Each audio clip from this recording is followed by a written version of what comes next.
Esta semana, Lula foi o anfitrião da cúpula em Belém do Pará, que reuniu os presidentes dos outros 7 países que compartilham a floresta amazônica.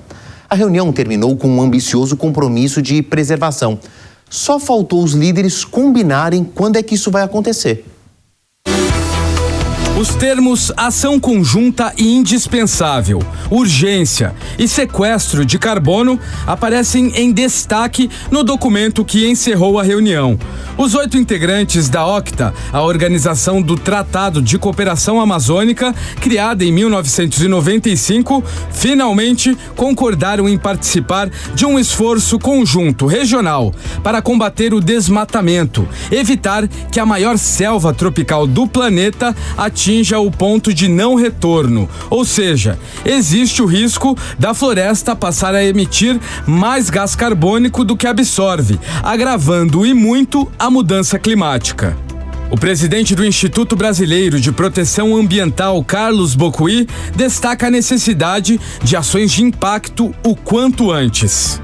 Nós temos 2 elementos importantíssimos nesse caso, que é o ponto de não retorno da floresta, que é uma emergência, e o segundo ponto, que é a emergência climática. Quer dizer, nós temos situações emergenciais a serem solucionadas. Isso implica numa velocidade maior no processo e numa discussão com mais efetividade. E aí sim, com metas e prazos para que você possa conseguir os objetivos. O que aconteceu com a Cúpula da Amazônia é que ela é uma iniciativa importante, é um processo de construção, mas ela também revela uma certa imaturidade dos países que ainda não tiveram internamente uma definição clara dos conceitos, dos princípios que eles estão defendendo.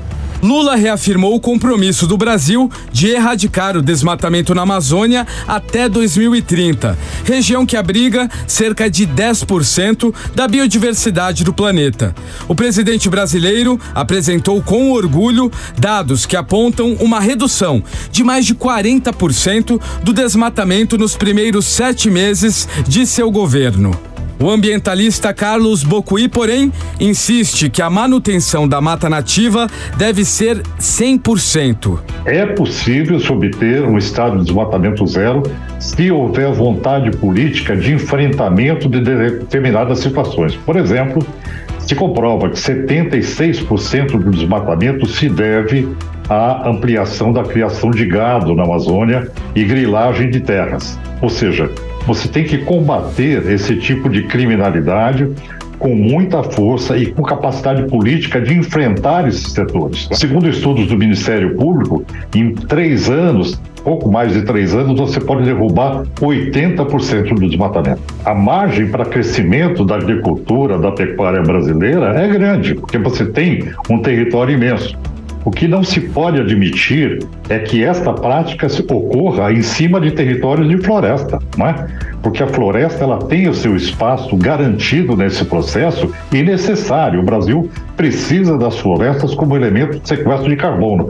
O Brasil não é inocente na questão do carbono. O Brasil é o 5º maior emissor do planeta. O líder colombiano Gustavo Petro, por sua vez, pressionou os demais países a estabelecer datas para o início da aplicação dos esforços apresentados. E foi além. Disse que é preciso fazer mais do que manter a floresta em pé.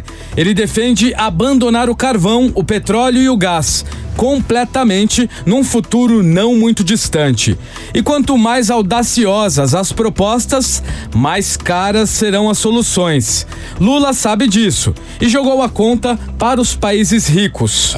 Nós vamos para a COP28 com o objetivo de dizer ao mundo rico que se quiserem preservar efetivamente o que existe de floresta, é preciso colocar dinheiro, não apenas para cuidar da copa da floresta, mas para cuidar do povo que mora lá embaixo, que quer trabalhar. O texto com as conclusões da cúpula traz o valor que a Organização do Tratado de Cooperação Amazônica quer receber: 200 bilhões de dólares, aproximadamente R$1 trilhão na cotação atual.